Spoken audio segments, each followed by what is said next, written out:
আসসালামু আলাইকুম আদাব। আপডেট লার্নিং সেন্টারের পক্ষ থেকে আপনাদের সকলকে জানাচ্ছি স্বাগতম এবং শুভেচ্ছা। আমরা বরাবরের মতোই চতুর্থ শ্রেণীর কিছু গুরুত্বপূর্ণ টপিকস নিয়ে হাজির হয়েছি। আজকে চতুর্থ অধ্যায় ক্ষমতা কাকে বলে, ক্ষমতা কাকে বলে, এর একক ও মাত্রা কত, আর এটি একটি লব্ধ রাশি, এটা প্রমাণ করো। 1 ওয়াট ক্ষমতা বলতে কি বুঝো? 1 কিলোওয়াট ঘন্টাকে জুলে প্রকাশ করো। 1 বিওটি বলতে কি বুঝো? আমরা আবার একটা কোশ্চেন এসেছি, কর্মদক্ষতা কাকে বলে, একক নেই কেন? এই 5টা কোশ্চেনের আজকে আমরা উত্তর খুঁজবো। একটু খেয়াল করেন সুপ্রিয় শিক্ষার্থী, দেখেন এদিকে। ক্ষমতা কাকে বলে? আমরা জানি কোন বস্তুর কাজ করার হারকে ক্ষমতা বলে, অর্থাৎ একক সময়ে কোনো বস্তু যে পরিমাণ কাজ করতে পারে। কারণ কাউকে যদি আমি সময় বেঁধে দিই যে 5 সেকেন্ড সময় দিলাম, তো 5 সেকেন্ড সময়ের মধ্যে কেউ গেল হচ্ছে 10 মিটার, কেউ গেল 15 মিটার, কিন্তু সময় 5 সেকেন্ড। তাহলে যে 15 মিটার গেছে তার ক্ষমতা বেশি, আর যে 10 মিটার গেছে তার ক্ষমতা কম। তাহলে আমরা বুঝতে শিখলাম ক্ষমতা হচ্ছে কোনো বস্তুর কাজ করার হারকে, কাজ করার অর্থাৎ একক সময়ে কোনো বস্তু যে পরিমাণ কাজ করতে পারে। তো ক্ষমতা কাকে বলে পড়লাম, এর একক, মাত্রা, লব্ধ রাশিটা একটু প্রমাণ করি।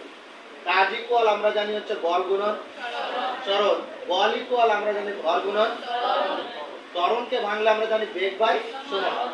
একটা সময় আছে আর একটা সময় আসলো সময় স্কয়ার। ভর থাকলো, বেগকে আমরা জানি সরণ ভাগ সময়। তাহলে এই যে বেগকে সরণ, সময় দুইটা ছিল আর একটা আসলো সময় কিউ আর সরণ। ভরের জন্য প্রকাশ করা হয় ভরকে এম দিয়ে, সরণ আর সরণ দুইটা সরণ। তাহলে সরণের হচ্ছে কি এল লেন্থ, আর সময়ের জন্য হচ্ছে কি টি ইনভার্স।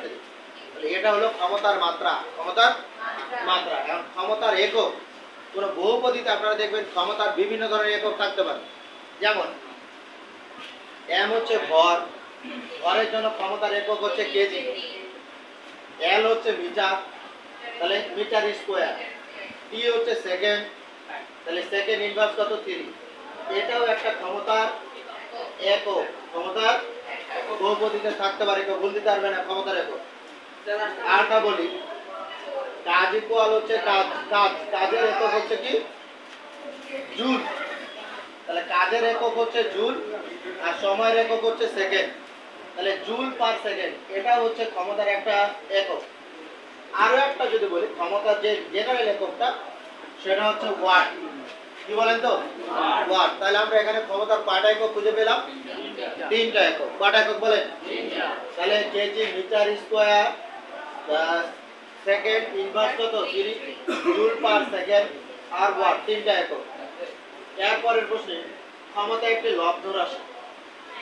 আমরা জানি যে সকল রাশিকে ভাঙলে ন্যূনতম 2 বা ততোধিক মৌলিক রাশি পাওয়া যায়। আরেকবার বলেন তো, কি বললাম? যে সকল রাশিকে ভাঙলে, যে সকল রাশিকে 2 বা ততোধিক মৌলিক রাশি পাওয়া যায় তাদেরকে লব্ধ রাশি।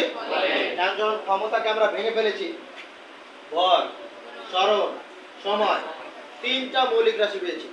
আমরা জানি মৌলিক রাশি হচ্ছে 7টা। কয়টা? এর মধ্যে কয়টা মৌলিক রাশি পেয়েছি? তাহলে ভর, এই ক্ষমতা একটা কি রাশি বলে? লব্ধ রাশি। লব্ধ সুপ্রিয় শিক্ষার্থী, আমার এই প্রশ্নের উত্তরটা হইল 1 ওয়াট ক্ষমতা বলতে কি বুঝো? খালি 1 ওয়াট না, আরো কিছু আছে। ক্ষমতা পি ইকুয়াল এক, আমরা এখানে দিছি যে 1 সেকেন্ডে যদি 1 জুল কাজ করতে পারে, তাহলে কোনো যন্ত্র বা কোনো বস্তু 1 সেকেন্ড সময় 1 জুল কাজ করবে, তাহলে তাকে বলবো 1 ওয়াট। এভাবে যদি কেউ বলে যে 2 ওয়াট বলতে কি বুঝো? তাহলে কোনো বস্তু বা যন্ত্র যদি 1 সেকেন্ডে 2 জুল কাজ করে, কয় জুল কাজ করে? 2 জুল, তাকে 2 ওয়াট বলবো।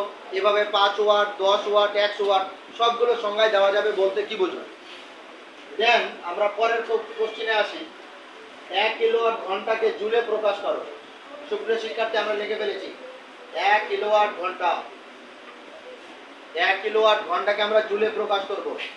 আপনারা যদি একটু দেখেন যে জুলে কিভাবে প্রকাশ করা যায়, 1 এর জায়গায় 1 থাকলো, কিলোওয়াট মানে 1000 গুণ, কিলো মানে 1000, কিলো মানে কত গুণ বলেন? 1000 গুণ। আর আওয়ার, আওয়ার মানে হচ্ছে 3600 সেকেন্ড। কত সেকেন্ড বলেন? তাহলে দেখো 36, 1 আর 1 গুণ করলে 36, এর 3টা শূন্য আর ওর হচ্ছে 2টা। এখন এটা কিভাবে আসে? আমি দশমিকটা কয় ঘর আগাবো? 1 2 3 4 5 6 ঘর। তাহলে 6 ঘর আমি দশমিক ওখান থেকে এইদিকে নিয়ে আসছি। 10 টু দি পাওয়ার কত হয়েছে? 6। তাহলে 1 কিলোওয়াট আওয়ার যদি আমরা জুলে প্রকাশ করি তাহলে 3.6 ইনটু 10 টু দি পাওয়ার কত বলো? 6 জুল। 10 টু দি পাওয়ার 6। আচ্ছা 1 কিলোওয়াট না বলে 2 কিলোওয়াট বললে পারা যায় তো কিনা? 3 কিলোওয়াট বললে জুলে প্রকাশ করা। কিসে প্রকাশ করা? এর পরের প্রশ্ন 1 বিওটি কাকে বলে? এই বিওটির পূর্ণরূপ হচ্ছে board of trade. Board of trade বিওটির পূর্ণরূপ হচ্ছে বোর্ড অফ ট্রেড। তো 1 বিওটি বলতে কি বুঝি? এই প্রশ্নটা আবার আপনারা দেখবেন 11 অধ্যায় শেষে আছে। অর্থাৎ এটাতে বিদ্যুৎ ক্ষেত্রে এটাকে বলা হয় ইউনিট। কি বলা হয় বলো তো? আমরা বিদ্যুৎ যে পরিমাপ করি সেটা কোন এককে পরিমাপ করি বলেন? ইউনিট এককে। কোন এককে? তাহলে সেই ক্ষেত্রে তাহলে বোর্ড অফ ট্রেড যেটাকে বলা হয় ইউনিট, কি বলা হয় বলো তো? 1 ইউনিট বা এটা কাকে বলে?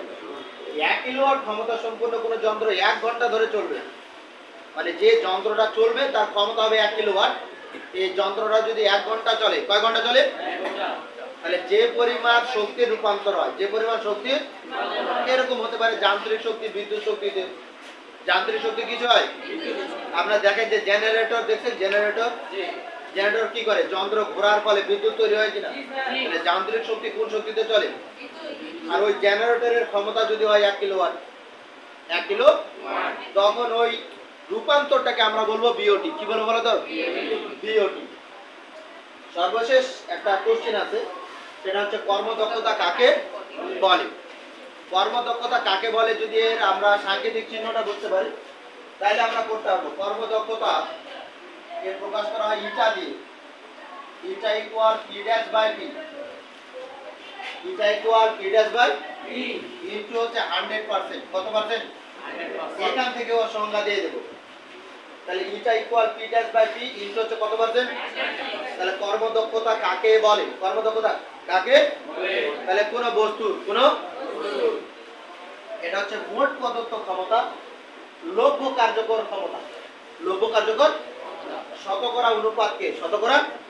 আরেকবার বলি, এখন ধরে নেন যে একজন ব্যক্তিকে আমি 100 টাকা খরচ করতে দিচ্ছি। কত টাকা দিতে বলেন? 100। সে যায় খরচ করছে 80 টাকা। কয় টাকা? 20 টাকা সে খরচ করতে পারেনি, মানে তার যাতায়াত ভাড়া 20 টাকা লেগে গেছে। তাহলে আমি তাকে টাকা দিলাম কয় টাকা বলেন? আমি তাকে টাকা দিলাম কয় টাকা? 100।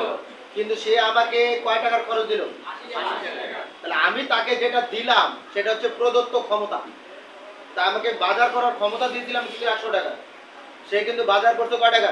80 টাকা। সে যে বাজার করলো যেটুকু সেটা হচ্ছে লভ্য কার্যকর ক্ষমতা। তাহলে আমি তাকে দিলাম 100, আমি তাকে দিলাম কত? সে বাজার করলো কত? 80। আর এর শতকরা অনুপাত তাহলে 100। তাহলে এখানে আমার আর দেখো কর্মদক্ষতা হইছে 80%। কত পার্সেন্ট? 80%। এখন আমি যখন একটা যন্ত্রকে ক্ষমতা দেব, ধরেন বাসার একটা মোটর, দেখো তোমরা মোটরের গুলো কি হর্স পাওয়ার হয় না? 2 হর্স পাওয়ার, 3 হর্স পাওয়ার। তাই একটা মোটরকে যখন আমি যেটা ক্ষমতা দেই সে কি ততটুকুই কাজ করে না। কিছু তাপ শক্তিতে চলে যাবে, কিছু অপচয় হবে, ততটুকু কাজ করবে না। আমি যদি 2 কিলোওয়াট ক্ষমতা দেই 2 কিলোওয়াট কাজ করবে না। কোনো যন্ত্রই 100% কাজ করতে পারে না। আমরা মানুষ বলে না, কেউই পারে না। তাহলে এখন সংজ্ঞাটা কি হলো বলেন তো? কোন যন্ত্রে মোট প্রদত্ত ক্ষমতা, আরেকবার বলো, কি বললাম বলো? এবং লভ্য কার্যকর ক্ষমতা শতকরা অনুপাতকে কর্মদক্ষতা। কর্মদক্ষতার একক নেই কেন আপনি দেখেন দেখি, উপরে ওয়াট নিচে ওয়াট ক্ষমতা। তাহলে যদি একই রাশি হয়, উপর নিচে একই রাশি হয়, তাহলে কোনো একক থাকবে? তাহলে বলবেন কর্মদক্ষতার একক নেই, কারণ হচ্ছে উপর আর নিচে একই রাশি, সেটা কাটাকাটি করে দেবে, এর জন্য কোনো একক থাকবে না। তাহলে সুপ্রিয় শিক্ষার্থী, আজকে এই 5টা প্রশ্নের উত্তর পেলাম। আবার কোনো ক্লাসে দেখা হবে নতুন কোনো টপিক নিয়ে। ধন্যবাদ।